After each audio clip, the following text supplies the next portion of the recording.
সুভদ্রার পাশে দাঁড়িয়েছেন নিজেও জানেন, বুঝতে পারছেন?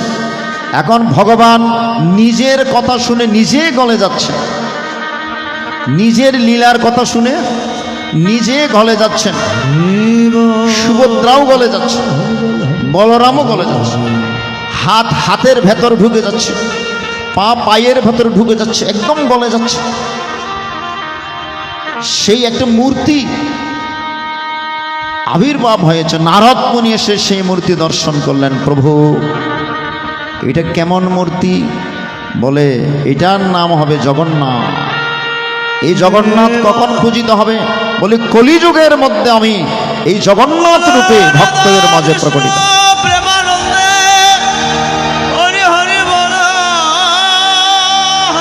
দাপর যুগ থেকে সৃষ্টি হয়েছে। পরবর্তীতে এই কলিযুগের মধ্যে ইন্দ্রদম্ন রাজা স্বপ্নাদিষ্ট হয়েছিল। আমি সংক্ষিপ্ত আকারে বলছি সময়ের কারণে। স্বপ্নাদিষ্ট হয়েছিলেন নীলমাধবের। নীলমাধবকে স্বপ্নে দেখেছেন, একটা মন্দির করেছিলেন বর্তমানে যেটা পুরীর জগন্নাথ মন্দির। সে ইন্দ্রদম্ন রাজা করেছিলেন, তবে কোনো মূর্তি নেই। মন্দির করে রেখেছেন, কোনো মূর্তি নাই। ভগবান স্বপ্ন দেখিয়েছেন, নীল মাধব রূপে দর্শন দিয়েছেন। তখন সে নীল মাধবকে খুঁজে বের করার জন্য বিদ্যাবতী ঠাকুর পূজারী ঠাকুরকে পাঠালেন। বিদ্যাবতী খুঁজতে খুঁজতে সবর রাজ্যের মধ্যে গিয়ে উপস্থিত হলেন। এখন সবর রাজার মেয়ে ললিতা সবাই মিলে কানামাছি খেলা খেলছে। কানামাছি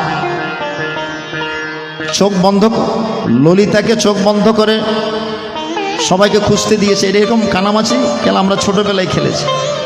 চোখ বন্ধ করে দিয়ে তা খুঁজতে হবে। এটা আপনারা কি বলেন জানি না, কানামাছি নাকি অন্য? হরিবল হরিবল। এখন ওই ললিতা খুঁজতে খুঁজতে সেই খেলায় মত্ত। এমন সময় বিদ্যাপতি গিয়ে হাজির। তখন বিদ্যাপতিকে ধরতে গিয়ে পাশে একটা খাল ছিল, খালের মধ্যে পড়ে যাচ্ছে। তখন বিদ্যাপতি ললিতাকে জড়িয়ে ধরে সেখান থেকে বাঁচাল। এই খবর পেয়ে সবরাজ রেগে গিয়েছে, মৃত্যুদণ্ড দিতে চাইল। বলে হয়তো আমার মেয়েকে বিবাহ করতে হবে, না হলে তোমার মৃত্যুদণ্ড হবে। বলো আমি তো ব্রাহ্মণ, আমি ব্রাহ্মণ খুলে জন্ম, আমি কেমন করে সবরের তোমার কন্যা বিবাহ করব? বল না আমি পারব, তাহলে মৃত্যুদণ্ড। এখন বিদ্যাপতি চিন্তা করলেন, আমি যদি মারা যাই আমার কোনো অসুবিধা নেই, কিন্তু আমি রাজাকে যে প্রতিজ্ঞা করেছি নীল মাধব খুঁজে দেব, তাহলে আমার প্রতিজ্ঞা তো রক্ষা হবে। তিনি বিবাহের জন্য রাজি হন। প্রত্যেক দিন সবরাজা বিশ্বাবসু খুব ভোরে ওঠে, শিকারের জন্য যায় শিকারের, কিন্তু সন্ধ্যা বেলায় কোনো শিকার টিকার আনে না, কিছু পূজার ফলতল নিয়ে আসে। এটা লক্ষ্য করলেন বিদ্যাপতি। জিজ্ঞেস করলেন ললিতাকে, জিজ্ঞেস হয় ললিতা তোমার বাবা প্রত্যেক দিন শিকারের কথা বলে কোথায় যায়, কিন্তু আসার সময় কোনো শিকার তো আনে না, কিছু ফল ফুল নিয়ে ঘরে আসে। এই স্বামীর কাছে কিন্তু মিথ্যা বলতে নাই,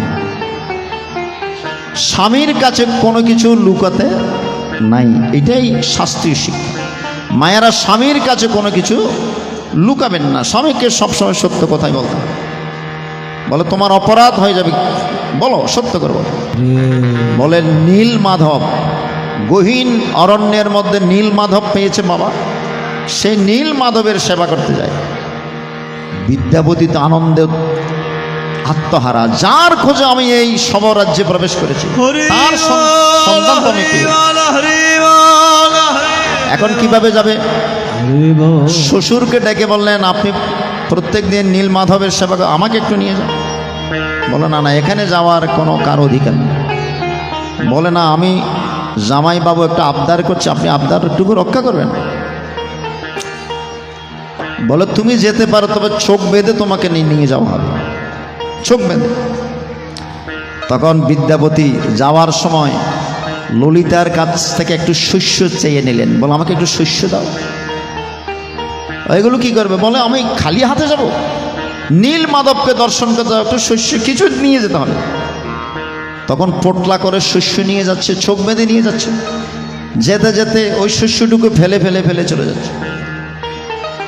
ওই মন্দিরে গিয়ে চোখ খুলে দিলে নীল মাধবকে দেখে তো অবাক হয়ে গেলেন। হা, এ ঠাকুর, তোমাকে তো খুঁজছি, তোমাকে খুঁজতে গিয়েই তো আমি এই অবস্থায় পড়ে গেলাম। হরিবল, হরে কৃষ্ণ। আবার চোখ বেঁধে নিয়ে আসলেন। 10-12 দিন পরে, 15 দিন পর ওই বিদ্যাপতি সন্ধ্যাবেলায় পূর্ণিমার দিনে ফকফকা চাঁদের আলো, অন্ধকার হলতে যেতে পারে, যেই শস্যটুকু ফেলে গিয়েছিল 10-15 দিন ওগুলো একটু একটু উঠে গেছে। রাস্তা, ওই রাস্তা দিয়ে ঘুরতে ঘুরতে নীল মাধবের কাছে গেলেন।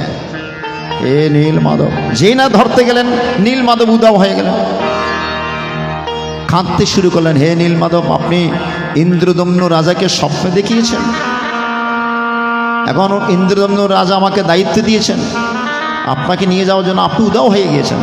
বলে আমি এখান থেকে আর যাব না, আমি বিশ্বাবসু রাজার সেই পূজার্চনায় আমি সন্তুষ্ট হয়েছি, আমি এখানে থাকবো। বলে আপনাকে না নিয়ে গেলে তো ওই ইন্দ্রদম্ন রাজা আমাকে শিরচ্ছেদ করবে, আপনি একটু চলুন। বলে আমি যেতে পারি, কিন্তু আবার চলে আসবো। তখন সে বিদ্যাপতি নীল মাধবকে নিয়ে রাজ্যের মধ্যে গমন করলেন। রাজা তো খুশি হয়ে একদম নীল মাধবকে মন্দিরে স্থাপন করলেন। জেনে স্থাপন করলেন, রাত্রিবেলা নীল মাধব আর নাই, সেখান থেকে আবার ওইখানে চলে গেল। বিদ্যাপতি পূজা করতে গিয়ে দেখে নীল মাধব আর নেই, চোখের জলে বুক ভাসিয়ে কান্না শুরু। বিদ্যাপতি তো জানে নীল মাধব তো কথা, আমি যেতে পারি কিন্তু আমাকে রাখতে পারবো, আমি চলে আসবো। তখন ইন্দ্রদম্ন রাজা এবং রানী গুন্ডিচা কাঁদতে শুরু করলেন। কাঁদতে কাঁদতে রাজা ঘুমিয়ে গিয়েছেন। বলে রাজা শুনো, আমি তো তোমার এখানে থাকতে পারি না, তবে আগামীকাল একটা কাঠ ভেসে আসবে নদীতে, দারু, দারু মানে কাঠ, একটা দারু ভেসে আসবে, ওই দারুটুকু নিয়ে, কাঠটুকু নিয়ে আমার মূর্তি তৈরি করে তুমি মন্দিরে প্রতিষ্ঠা করো, আমাকে পূজা করো, এইভাবে আমি তোমার কাছে পূজিত হব। পরের দিন ইন্দ্রদম্ন রাজা বাজনা নিয়ে, ঢোল নিয়ে, শঙ্খ ঘণ্টা বাজিয়ে বাজিয়ে সেই কাঠের সন্ধানে গেলেন। দেখে বিশাল একটি কাঠ, এই কাঠটুকু নিয়ে আসলেন, কিন্তু তৈরি করবেন কে? তৈরি করার তো কেউ নেই। তখন বিশ্বকর্মা একটা ব্রাহ্মণের রূপ ধারণ করে আসলেন। বলে আমি তৈরি করতে পারবো। আমি ছোটবেলায় শুনেছি, জগন্নাথের কথা শুনেছি, জগন্নাথ কেউ দেখেনি, জগন্নাথ ঠাকুর কেউ দেখেনি। বলে আমি আমার সে বংশ পরম্পরা থেকে আমি সেই জগন্নাথের রূপ দেখেছি, আমি তৈরি করতে পারবো। তবে শর্ত আছে, 21 দিন আমি মন্দিরে প্রবেশ করব, মন্দিরের দরজা বন্ধ করে ঢুকবো, তোমরা কেউ 21 দিন পর্যন্ত আমাকে ডিস্টার্ব করতে পারবে না। ভালো করে লক্ষ্য করে। তখন 1 সপ্তাহ পর্যন্ত টুংটাং টুংটাং শব্দ হয়েছে। 15 দিন হয়ে গেল, আর কোনো শব্দ তব্দ নাই। গুন্ডিচা বললেন, রাজামশাই, বৃদ্ধ মানুষ প্রবেশ করেছে, 21 দিনের কথা বলে, খাওয়া দাওয়া নেই, কি বেঁচে আছে কি মরে গেছে, একটু দেখতে হবে। এখন তো এতদিন তো আওয়াজ টাওয়াজ ছিল, কাজের আওয়াজ ছিল, এখন তো কোনো আওয়াজও নেই। হরিবল, হরিবল। এখন সেই মন্দির খুলে দেখে অবাক হয়ে গেলেন। হাতের জায়গা নাই, হাত তৈরি হয়নি, পাও তৈরি হয়নি, অসম্পূর্ণ মূর্তি। এখন সেই যিনি প্রবেশ করেছে উনিও নেই, উনি তো বিশ্বকর্মা, উনি চলে গিয়েছে। রাজা অত্যন্ত দুঃখ পেলেন, হাইরে আমি কি সর্বনাশ করলাম, 21 দিন আমার থেকে সময় নিয়েছিল, আমি মনকে বুঝাতে না পারে আমি মন্দিরে প্রবেশ করেছি, এখন তো মূর্তি তো সম্পূর্ণ হয় না, আমি তো অপরাধ করে ফেলেছি। কাঁদতে কাঁদতে রাত্রে যখন ঘুমালেন ভগবান দর্শন দিয়েছেন। এ রাজামশাই দুঃখ মনে নেওয়ার কিছু নেই। এইভাবে আমি তোমার এখানে পূজিত, আমি জগন্নাথ সুভদ্রা বলরাম রূপে তোমার এখানে পূজিত। তখন থেকে সেই মন্দিরে, এখন বর্তমান যে পুরীর মন্দির জগন্নাথ মন্দির, আপনারা গিয়েছেন, কেউ গিয়েছেন? সেখানে দেখবেন 18টি নালা আছে, 18 নালা। ইন্দ্রদম্নু রাজার 18টি সন্তান এক এক করে মারা গিয়েছে। একজন সন্তান মারা গেলে ঠাকুর না করুক সে মায়ের মনের অবস্থা কি হয়? আর গুন্ডিচা মায়ের 18টি সন্তান মারা গিয়েছে। জগন্নাথের উপর এত খেপা খেয়েছে, প্রত্যেক দিন জগন্নাথের পূজা করি, অর্চনা করি, আমার একটা সন্তানও বেঁচে রাখলি না। হে জগন্নাথ, একটা সন্তানও আমার বেঁচে নেই, 18 সন্তান মারা গেল। জগন্নাথ রাত্রে স্বয়ং গেলেন গুন্ডিচা মায়ের কাছে, মা আমি তোমার কাছে সন্তান রূপে এসেছি। বলে কে? বলে আমি জগন্নাথ। যাও যাও যাও যাও জগন্নাথ, তোমার এখানে আসার দরকার। আমার 18টি সন্তানকে তুমি কেড়ে নিয়েছো, তোমার পূজা করতে গিয়ে আমি 18টি সন্তানকে হারিয়ে তোমার আর পূজা করবা? মা 18টি সন্তান হারিয়ে তুমি পাগল পারা হয়েছে। আমি কথা দিচ্ছি মা, আজকে থেকে তুমি আমার মাসি। মা মায়ের পরবর্তীতে সন্তানগণ বেশি ভালোবাসা পাই কাছ থেকে, মাসির কাছ থেকে, ঠিক কিনা? তুমি আমার মা না হলো আমি তোমাকে আজকে মাসি রূপে গ্রহণ করলাম। আমি কথা দিচ্ছি বছরের 9 দিন আমি তোমার এখানে থাকবো। এই যে 18টি সন্তানকে তুমি হারিয়ে ফেলেছ, সে 18টি সন্তানের শোক আমি ভুলিয়ে দেবো এই 9 দিনে। আমি তোমার এখানে থাকবো।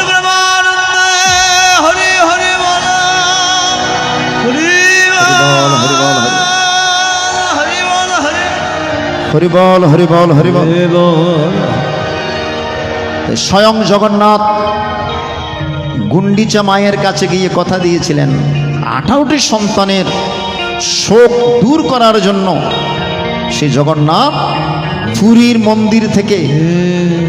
মন্দির থেকে বের হয়ে তিনি রথে চড়ে, ভক্তদের রথে চড়ে কোথায় যান? মাসির বাড়িতে। কয়দিন থাকেন? না 9 দিন থাকেন, ভক্তের মনোবাসনা পূর্ণ করার জন্য। কারণ ভগবান বলছেন আমার চাইতে আমার নাম বড়, আর আমার নামের চাইতে আমার ভক্তরা বড়। এক বুড়িমা জগন্নাথের লীলার কথা শুনছেন, বলে জগন্নাথ অত্যন্ত কৃপালু, অত্যন্ত দয়ালু। এই কথা শুনে বুড়িমা চিন্তা করলেন আমি জগন্নাথ মন্দিরে কিভাবে যাব।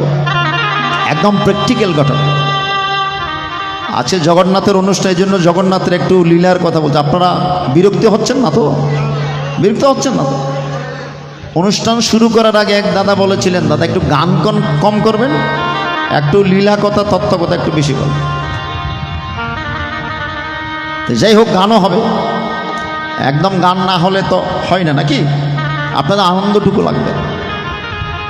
তাই বুড়িমা কোনো টাকা পয়সা নেই, বলে এখান থেকে সে পুরীধাম কয় কিলোমিটার? 100 কিলোমিটার। বুড়িমার চিন্তা করলাম আমার তো তেমন টাকা পয়সা নেই, আমি হেঁটে হেঁটে বাড়ি থেকে হেঁটে হেঁটে কোথায় যাব? পুরীতে যাব জগন্নাথকে দর্শন করার জন্য। যেদিন রথযাত্রা হবে ওই দিন। বুড়ি হাঁটতে হাঁটতে চলে যাচ্ছে, কাউকে জিজ্ঞেস করে জগন্নাথের মন্দির আর কতটুক? অনেকে মনে করে ভিখারি ভিক্ষা চাইতে আসছে, অনেকে দূর দূর করে তাড়িয়ে দিচ্ছে।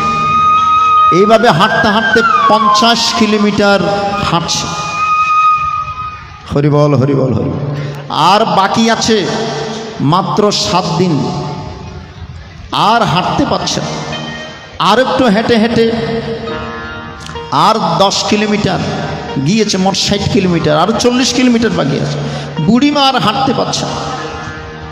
সেই বুড়িমা রাস্তার ধারে বসে পড়লেন, হা জগন্নাথ, আর কিছুদিন কয়েকদিন পরেই তো তোমার যাত্রা শুরু হবে, আমি সেই দড়িটুকু ধরে তোমাকে একটু টানতে পারবো না হে জগন্নাথ।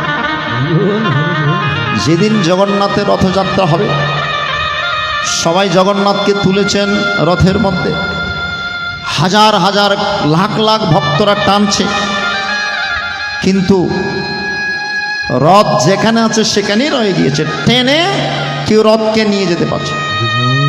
পূজারী ব্রাহ্মণ ঠাকুর কেঁদে দিলেন, হে জগন্নাথ, তুমি আবার কি পরীক্ষায় ফেললে? দৈববাণী হয়েছে 40 কিলোমিটার দূরে আমার এক ভক্ত বুড়িমা হেঁটে আসতে পারছে না, তোমরা গিয়ে আগে বুড়িমাকে আমার ভক্তকে নিয়ে আসো, সেই ভক্ত যদি আমার রথের দড়ি ধরে টান দেয় তবে আমি যাবো।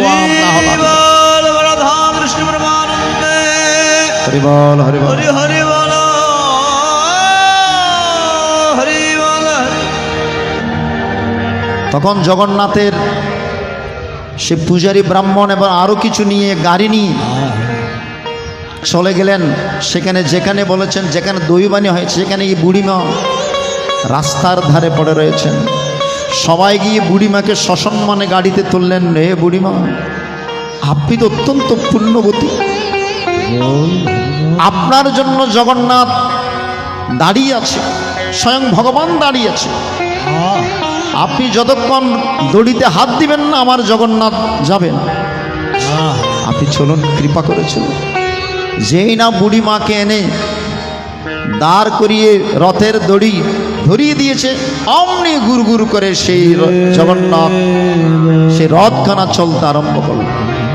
তাহলে ভগবান প্রমাণ করিয়ে দিলেন, আমার চেয়ে আমার ভক্তরাই বড়, আমার চেয়ে আমার ভক্তরাই বড়। সবাই একটু দু হাত তুলে বলুন, কৃষ্ণ কৃষ্ণ বল, হরি হরি বল, দু হাত তুলে গোবিন্দ বলে বৃন্দাবনে চল। হরি বল, হরি বল, হরি বল। আজকে আমরা বৃন্দাবনে এসেছি, যেখানে ভগবানের গুণকীর্তন হয় সেটাই বৃন্দাবন। আমি এখানে শুনেছি এই জগন্নাথ 1960 সাল থেকেই এখানে জগন্নাথের রথযাত্রা হয়ে আসছে। অত্যন্ত প্রাচীন একটা এই জগন্নাথের মূর্তি এবং সেই জগন্নাথের রথ আমি শুনে অত্যন্ত খুশি হয়েছি। অত্যন্ত প্রাচীন, 1960 সাল থেকে এখানে সেই জগন্নাথ প্রতিষ্ঠিত হয়েছে। আমার অত্যন্ত ভালো লেগেছে। তাই এই অঙ্গন অত্যন্ত পুণ্যধাম। এখানে ঠাকুর মশাই ডাব সেবা দিয়ে অনেক রোগীকে ভালো করেছে। এরকম না, কেবল ডাবের জল দিয়ে অনেক রোগ, কঠিন রোগ থেকে মুক্তি পেয়েছে, তাদের মনোবাসনা পূর্ণ হয়েছে। এমন একটা শক্তি এখানে রয়েছে, এটা বংশ পরম্পরা হয়ে আসছে। তাই এই অঙ্গন বৃন্দাবন ধাম। সবাই একসাথে বলুন, কৃষ্ণ কৃষ্ণ বল, হরি হরি বল, হাত তুলে গোবিন্দ বলে বৃন্দাবনে চল। কৃষ্ণ কৃষ্ণ বল, হরি হরি বল, হাত তুলে গোবিন্দ বলে বৃন্দাবনে চল। ওই নামে আনন্দ পাবে, নিরানন্দ দূরে যাবে।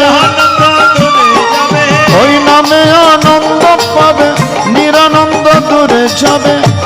তাই মুখে মুখে বল, হাত তুলে গোবিন্দ বলে বৃন্দাবনে চল। কৃষ্ণ কৃষ্ণ বল, হরি হরি বল, হাত তুলে গোবিন্দ বলে বৃন্দাবনে চল।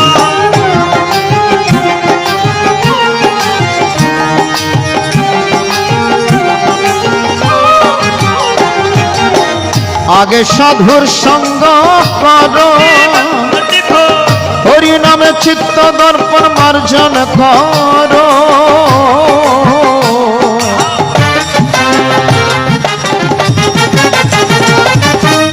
আমার গৌরাঙ্গ মহাপ্রভু বলেছেন, হরিবাসরে এসে হরি কথা শ্রবণ করলে কি উপকার হয়? বলে 7 প্রকার উপকার হয়। তন্মধ্যে 1 নম্বর উপকার যদি হয়, মানুষ মুক্তি পেয়ে যায়। 1 নম্বর উপকার কি? চেত দর্পণ মার্জন, চিত্ত দর্পণ মার্জিত হয়। সংসারে থাকলে বিষয় বাসনায় মধ্য থেকে আমাদের চিত্ত দর্পণ কলুষিত হয় না। আপনি যখন হরিবাসরে গীতাবাসর আসবেন, সাধুগুরু বৈষ্ণব ভক্তের চরণ ধুলি দর্শন করবেন, আপনার চিত্ত দর্পণ মার্জিত হয়। আপনি যখন হরিকথা কৃষ্ণ কথা শ্রবণ করবেন, আপনার দর্পণ মনের আয়না পরিষ্কার হবে। আগে সাধুর সঙ্গ করো, হরি নামে চিত্ত দর্পণ মার্জন করো। গোরাই আমার প্রেমের ঠাকুর, গোরাই আমার প্রেমের ঠাকুর, ওই নামে কাঙ্গা সুখে মহানন্দে গীতা গীতা বল, নিত্য সুখে মহানন্দে কৃষ্ণ কৃষ্ণ বল, কৃষ্ণ কৃষ্ণ বল, হরি হরি বল। হাত তুলে গোবিন্দ বলে বৃন্দাবনে চল, তুলে গোবিন্দ বৃন্দাবনে চল, হাত তুলে গোবিন্দ বলে বৃন্দাবনে চল। জীবের দারে দারে নাম মিলাতে আমার গৌর এলো নদিয়াতে।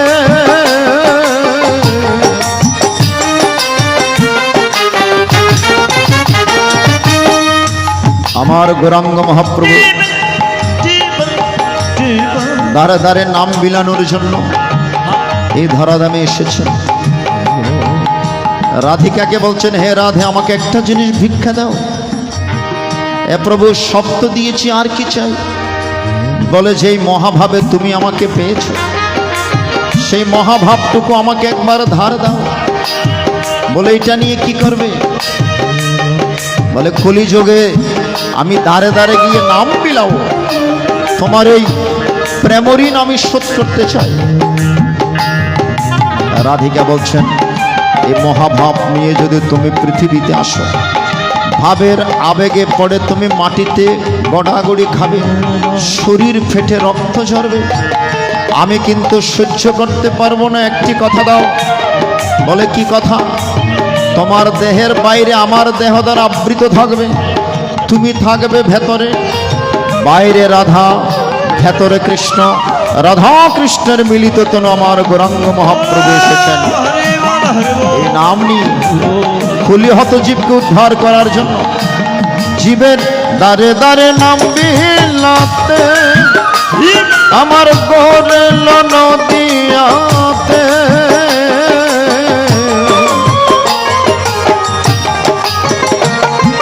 পাপি তাপি উদ্ধারিতে, পাপি তাপি উদ্ধারিতে হরির নাম বিলাই, নামে প্রেমে মেতে জগৎ প্রেমে ভাসাই, নামে প্রেমে মেতে জগৎ প্রেমে ভাসাই। কৃষ্ণ কৃষ্ণ বল, হরি হরি বল, দুহাত তুলে গোবিন্দ বলে বৃন্দাবনে চল, বলে বৃন্দাবনে চল, তুলে গোবিন্দ বলে বৃন্দাবনে চল।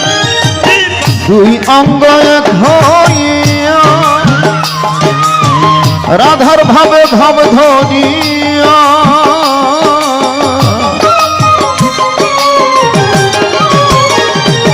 দুই অঙ্গ এক হইয়া রাধার ভাবে ভাব ধরিয়া, রাধার ভাবে বিভোর হইয়া, রাধার ভাবে বিভোর হইয়া সঞ্জীব হইল মাতা। ভক্ত শোনে হইল প্রভুর নামের কন্যাল, ভক্ত শোনে হইল প্রভুর নামের কন্যাল। কৃষ্ণ কৃষ্ণ বল, হরি হরি বল, দুহাত তুলে গোবিন্দ বলে বৃন্দাবনে চল, দুহাত তুলে গোবিন্দ বলে বৃন্দাবনে চল। গোবিন্দ বলো বৃন্দাবন জয় জয় রাধা গোবিন্দ ভক্তমকে হরি হরি বল জয় জয় জগন্নাথ সুভদ্রা বলরাম প্রীতে ভক্তমকে হরি হরি বল জয় জয় নিতায় গৌর শীতনাথ প্রীতে ভক্তমকে হরি হরি বলো হরি বল হরি বল। অনেক কথা বলেছি, অনেক আলোচনা হয়েছে, এবার চলুন আমরা শ্রীমদ্ ভগবদ গীতা থেকে আরও কিছু অধ্যায় আমরা পাঠ করি সকলের মঙ্গলার্থে। তারপর আপনাদের অনুরোধের গান এবং আরও রসতত্ত্ব কথা আলোচনা করার চেষ্টা করব। আপনার কষ্ট করে একাগ্র চিত্তে আপনার শ্রবণ মনন নিদিধ্যাসন করবেন, সেই প্রার্থনা জানিয়ে চলুন আমরা পুনরায় শ্রীমদ্ ভগবদ গীতায় মনোনিবেশ করি। হরি বল হরি বল হরি বল।